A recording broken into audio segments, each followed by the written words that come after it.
You're listening to Civic from the San Francisco Public Press. The Bay Area is due for a big quake, and San Francisco has been working to get certain residential buildings retrofitted for seismic safety. The risk is that without these retrofits, the buildings could collapse, which is exactly what happened in 1989.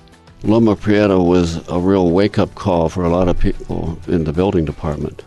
But about a decade after the city realized that there was a potential problem, thousands of people still live in buildings that could pancake in a major quake. I know that we had a completion of work time period in 2021, and, are all 16% of those in that 2021 cohort that are just a little bit late, or how do they separate out? I'm Laura Wennis, and this is Civic.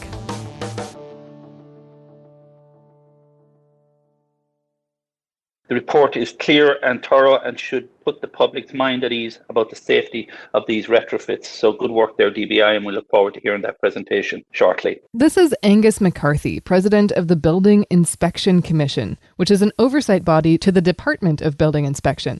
He was looking ahead to a report that the department was about to give as part of an update on the city's seismic retrofit program, focused specifically on gas safety. A Mission local investigation revealed in April that in the course of strengthening buildings to protect against collapse during an earthquake, some builders had raised the alarm that concrete was being poured on top of gas lines without a protective sleeve around them. This creates a potentially explosive problem if the unprotected lines were to break during an earthquake. When that story came out, there were no good estimates of the size of this problem. And nearly 5,000 buildings in the city were subject to the retrofit program. And now the Department of Building Inspection and PG&E have audited the seismic retrofit program to get a more precise estimate. Jeff Buckley, Policy and Public Affairs Director for the Department of Building Inspection, explained to the oversight body how just 75 buildings were identified that might have gas lines encased in concrete like this. We began with 4,942 projects, which is the entirety of the mandatory soft story retrofit program. And through the course of our review, we were able to review all of those properties. What we did after reviewing all of the projects, we reviewed all the inspection records and then eliminated any property that did not have reinforcing steel, okay to pour, or gray beams in the inspection notes.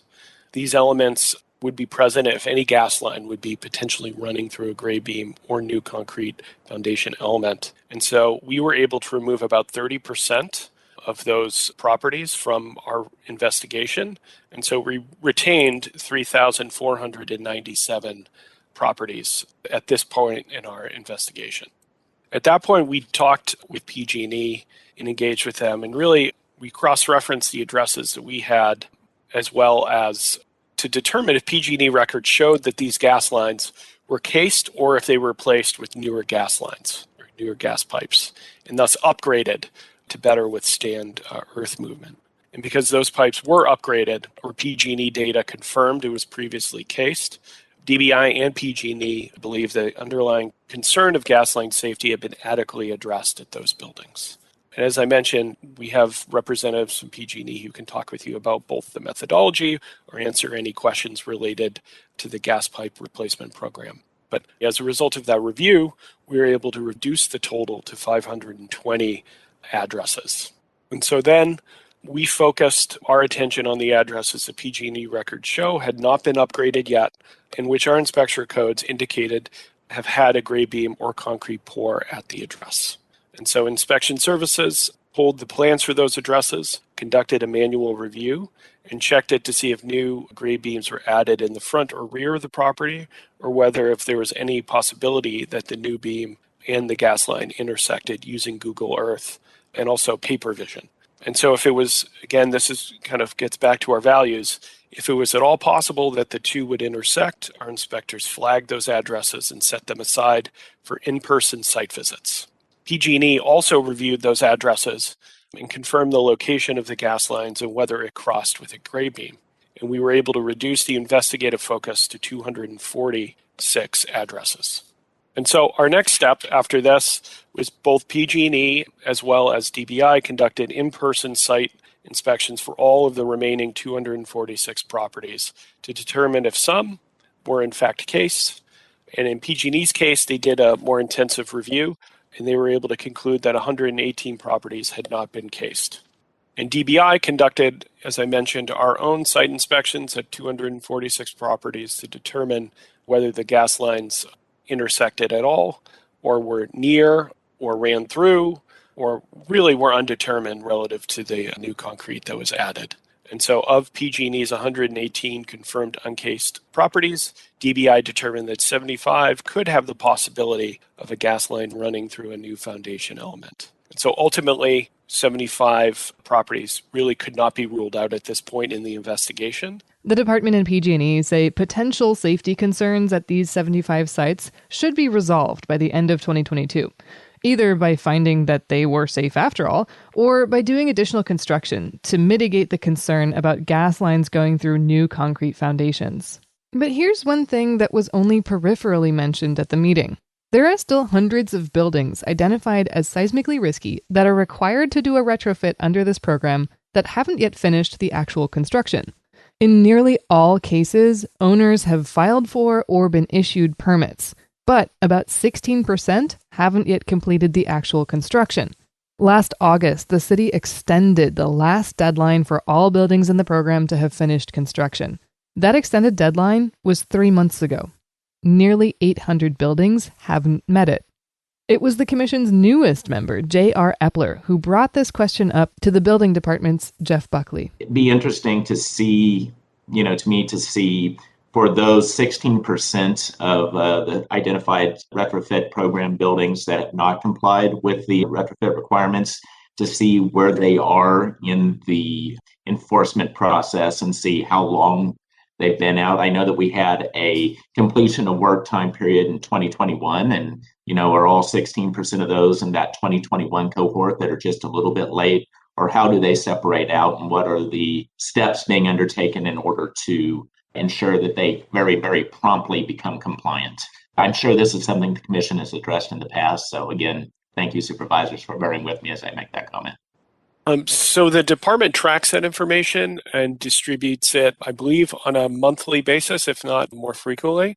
So I can say in terms of the non-compliant buildings that we have from those buildings, they're both in Tier 2, Tier 3, as well as Tier 4. So I believe that that's kind of the, where those buildings lie in terms of within the enforcement process. And then as far as where we are now, I think we can come back to you as a commission and kind of talk about the enforcement process on a kind of go-forward basis, if that's something that you would like for staff to be able to kind of drill down on at a future date. The odds are good that the Bay Area will experience a big quake in the next few decades, maybe even a catastrophic one, causing damage across a broad region.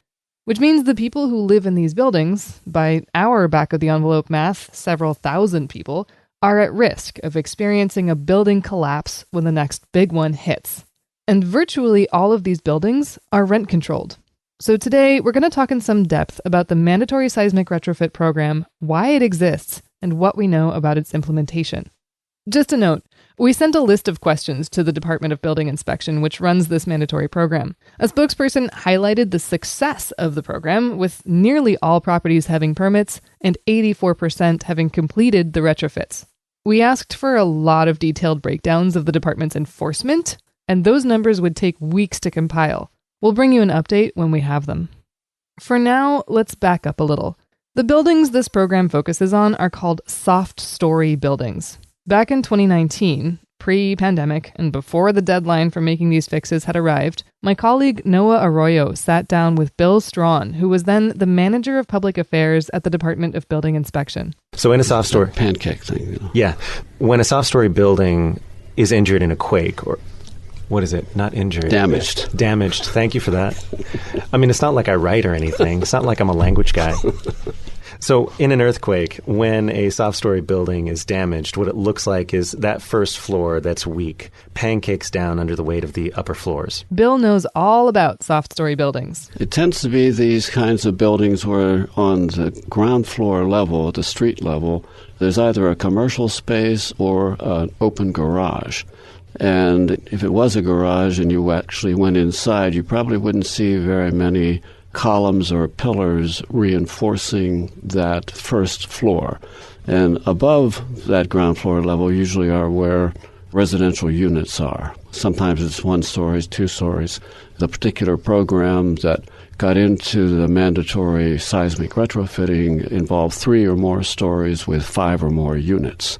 And the whole theory that Mayor Ed Lee had when that was enacted in April of 2013 was to go after the larger apartment buildings that had more people living in them. And the way that you describe them, these buildings sound like the iconic San Francisco buildings, say a retail space on the first floor, a garage, and then above them, all of the residences. It's what I think of, at least when I think of San Francisco. It's a very typical type of construction. There was a lot of it done in the 30s and 40s and 50s. You will find them actually in just about every neighborhood. They were very common in the marina. I think when you think about Loma Prieta 30 years ago and the marina, there were literally thousands of those kinds of soft-story buildings. In fact, 7 or 8 of them actually collapsed. And that had really only to do with the nature of that particular earthquake, whose epicenter was in Santa Cruz.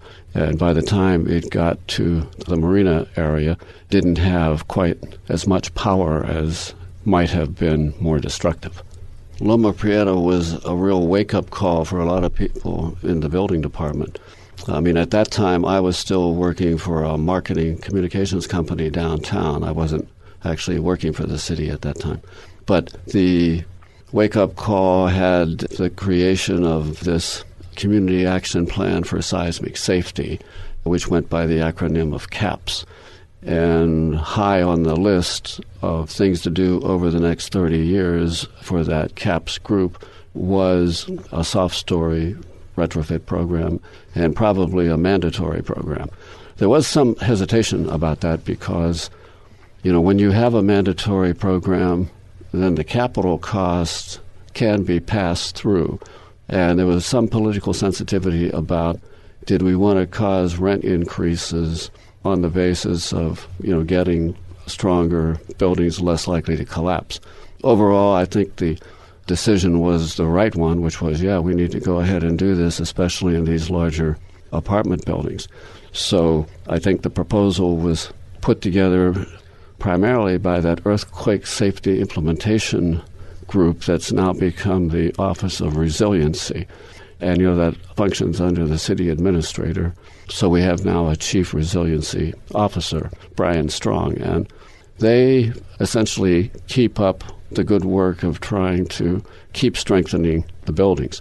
But they see the soft story program as a good initial effort to have property owners take some responsibility and go beyond just voluntarily deciding whether or not to seismically retrofit to actually following a 4-tiered program.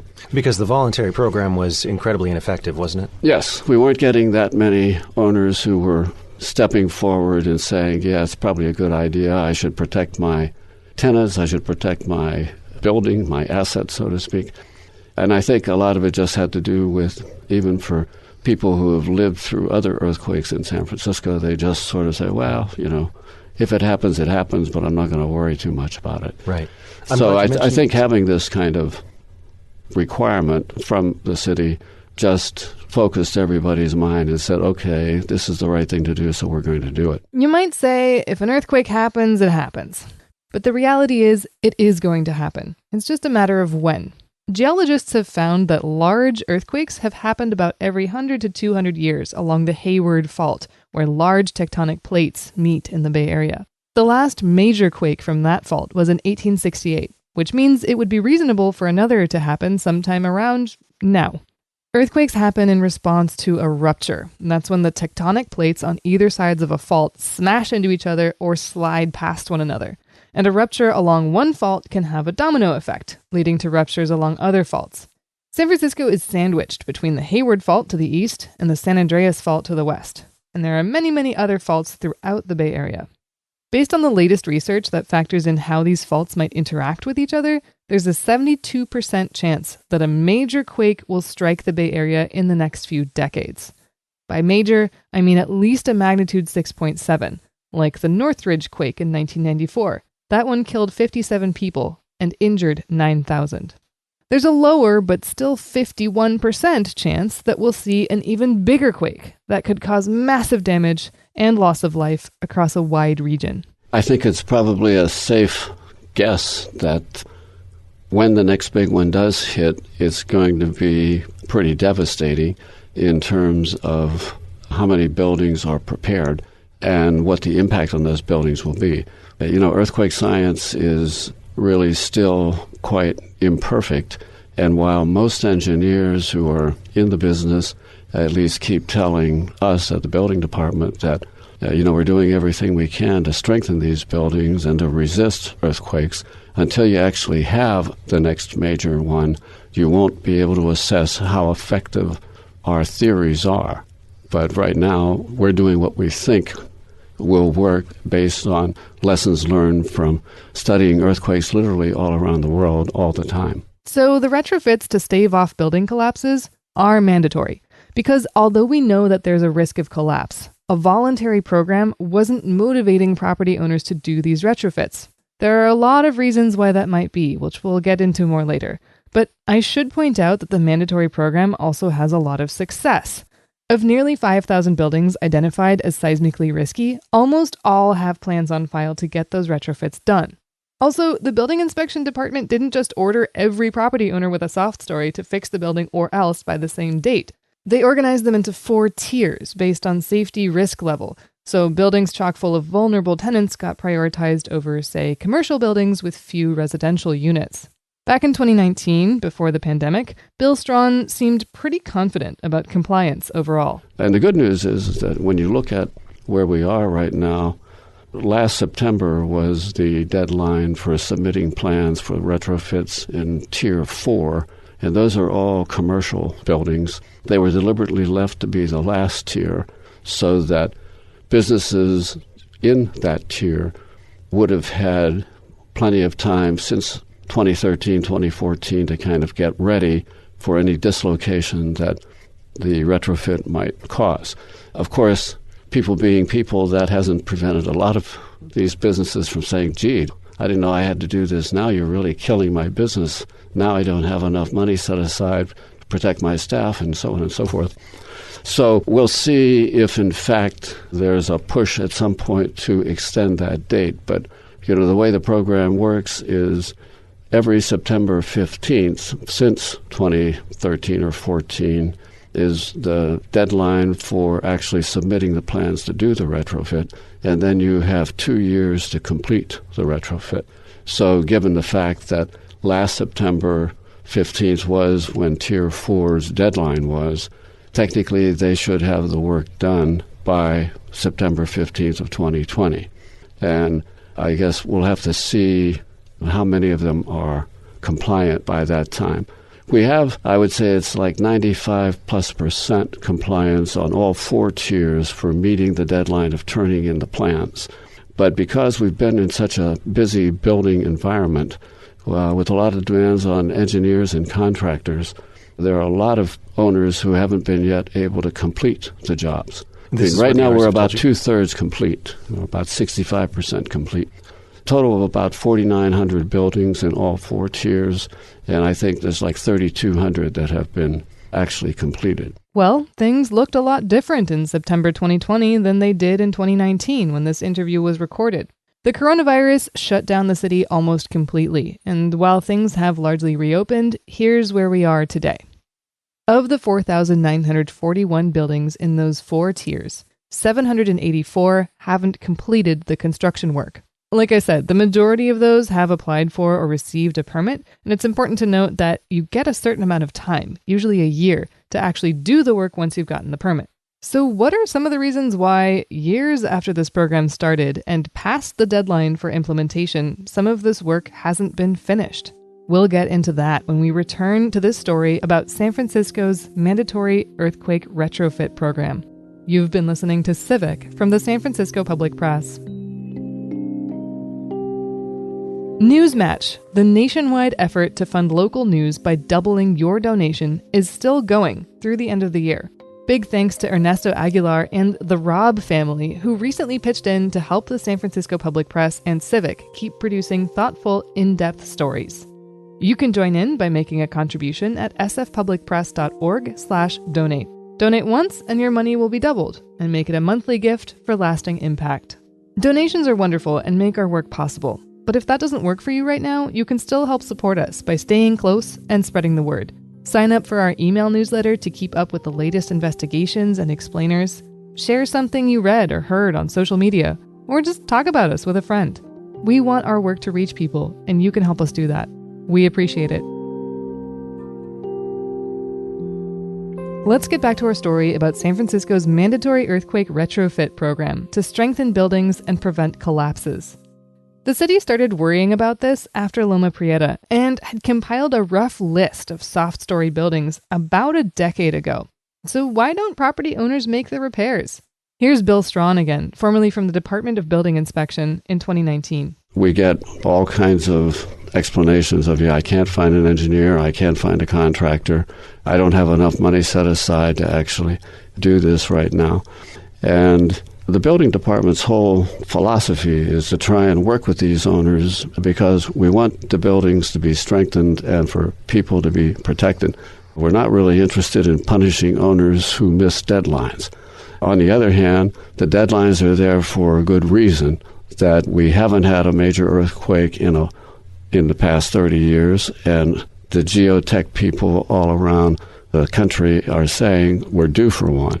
So the sooner it gets done, the better the opportunity is that we won't find ourselves in a situation where a lot of people are going to be injured or killed as a result of that earthquake. It can be hard to find someone to do the work when their skills are in extremely high demand. And retrofitting a building with lots of units can be very expensive. We have this PACE financing program that is with a private banking organization of some kind, but you can amortize the cost of the retrofit over 20 years and have it added to your property tax bill. So if the primary reason you're not doing the work is you can't have enough money, or a regular bank like Bank of America or Wells or Chase or somebody won't lend you money, then you could ostensibly qualify for that program. And then whoever owns the property would be paying a little more property tax over the next 20 years, but presumably that would offer them the kind of financing to enable them to move forward. If money were the issue, then I think that's a potential solution. If it's a labor shortage and or a technical shortage like an engineer, that's a little harder to deal with because, we understand there's a finite number who are available, even though I do periodically encourage people to talk to either the American Institute of Architects here in San Francisco or the Structural Engineers of Northern California, both of whom have fairly large membership-based organizations that many of their members have had some experience in doing retrofits. So while the department can't recommend any particular entity like that, architect or engineer, we can at least tell them, go talk to these professional organizations and maybe you can find someone who's able to do what you need to have done here. In some cases, the paperwork is done even if the construction isn't. Noah Arroyo, my coworker at the Public Press, who has reported thoroughly on the city's efforts to deal with soft-story buildings, asked about Tier 1 and 2 buildings, the riskiest ones with the most vulnerable residents. So I don't suspect that these buildings, say in the Tier 1 and Tier 2, only just became non-compliant. I suspect that they've been non-compliant for some time because the deadlines have long since passed. Is that a fair assumption? Yeah, no, I think that's a fair assumption, that we know that a number of different owners haven't yet finished what they've started. I guess the good news as far as we're concerned is that they did file plans to tell us how they were going to do it, which certainly shows us that there's an intent to do the retrofit. But some of them, as I said, I think it's a combination of multiple reasons, and we haven't really done a study. We don't really have the staff resources to do that kind of study. I know I talked to one of your reporters several times about why it's very difficult to get a really reliable set of answers as to why people hesitate or have hesitated, even though the most common excuses that are given to Window 8 and our soft story staff is, yeah, I can't find a contractor, I can't find an engineer, I've kind of run out of money, I need to find other resources in order to be able to finish this. And so far, we've been taking it, I would say, easy on the code enforcement side, even though we do have a stipulated process, and when people aren't responsive, they are called in for a director's hearing, and they have to explain to a hearing officer why they're not doing what they are supposed to be doing. And then that hearing officer will make a determination of, okay, I'm going to give you some more time, or, you have 30 days to get things going on this, or we're going to issue an order of abatement against the property. So far, we haven't really started doing that, but we are approaching the point where we will start doing that if it looks like owners just aren't being responsive. Well, so a lot of these buildings have been on that list as non-compliant, at least for months, if not, in some cases, I'm assuming years. So at what point do we get to where the Department of Building Inspection wants to start utilizing those consequences and really pressing owners to retrofit? What is that point that we're going to cross, and when does it happen? Well, I think it's dependent upon the soft story staff telling the director and the deputy directors that, hey, we're not getting response on this. We're not even getting return phone calls when we call to say what is going on here. And then a recommendation will be made essentially to the director, and the director is going to say, okay, on especially those early tiers 1, 2, and 3, we need to start this code enforcement proceeding. And that, I wouldn't be surprised if we get into that, before the end of this year or early into the new year. And let me cut in real quick to say that by now, all of the Tier 1 buildings have finished all the retrofit work. We'll make proactive phone calls to try and find out what might be going on. And particularly if, there are tenants living in the building and they're concerned and they are complaining to us, then that is an added reason for the department to say, hey, you've had this for a long time now, you're well past the deadline, you really need to get some work going on here. So if we find people are legitimately stuck for some reason, then we try to be reasonable about accommodating that. But I think the long-term goal here is still that we want strengthened buildings so that people aren't injured or killed. And, we remind the owners that this is a liability for you as the owner, because ultimately you're the responsible party here. And we're not doing this because we want to give you a hard time. We're doing this because it's for your own safety and the safety of the people who live in your building. Could you give a quick rundown of the minimum to maximum consequences that a building owner can face if they don't retrofit? Oh, you're talking about from the penalty point of view? Mm-hmm. I suppose the maximum is tied to litigation, because if an owner is responsive and is not responsive, and we essentially issue an order of abatement and they're not responsive to the order of abatement, that puts a financial encumbrance on the property, so you can't get a loan. Sometimes your insurance gets canceled. There are consequences that you as a building owner probably don't want to have to deal with, and the city attorney may litigate. And I say may because the city attorney has a code enforcement section that deals with these non-responsive situations, and they have to make their own decision about which ones they go after.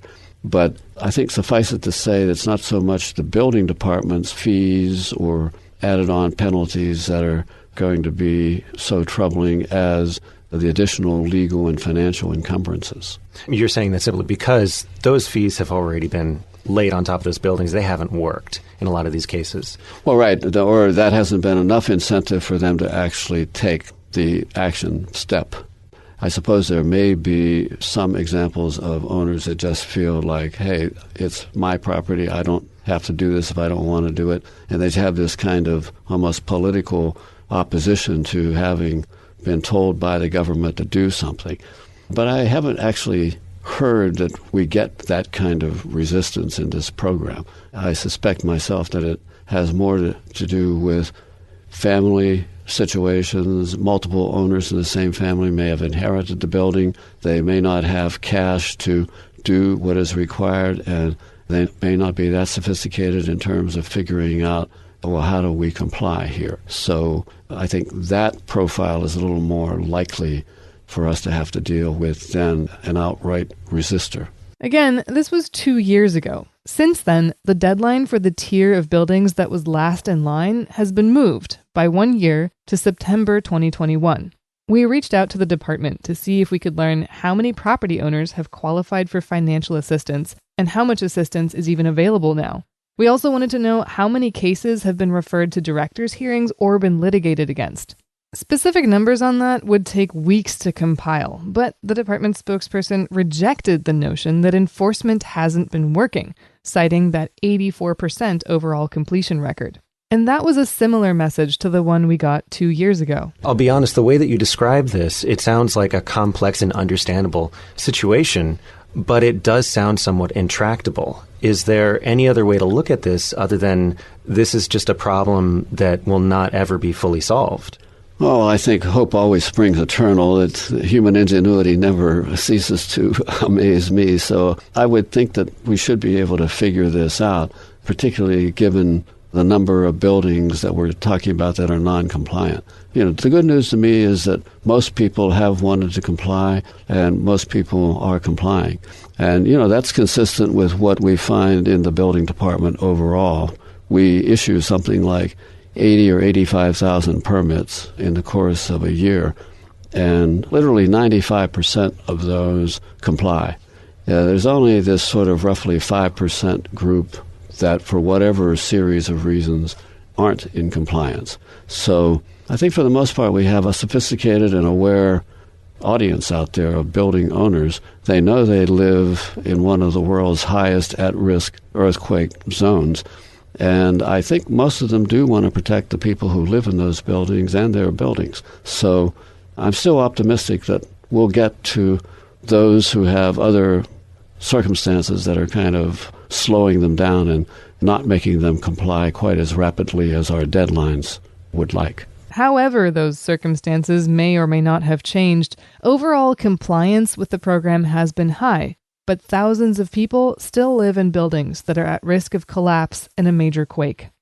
You can find an interactive map of soft story buildings at sfdbi.org/softstory. There's a downloadable data set there too, but a searchable list of addresses is a little trickier to get, so we'll post that on our website, sfpublicpress.org. Big thanks to Noah Arroyo for co-reporting this episode and covering this issue for nearly a decade. I'm Laura Wennis, and you've been listening to Civic. Civic comes to you from KSFP LP at 102.5 FM in San Francisco. Our theme music is by John Dillon. Our team includes producer and contributor Mel Baker and assistant producer Liana Wilcox. Civic airs Tuesdays and Thursdays at 8 a.m. and 6 p.m. on KSFP. New episodes every Thursday. Thanks for listening.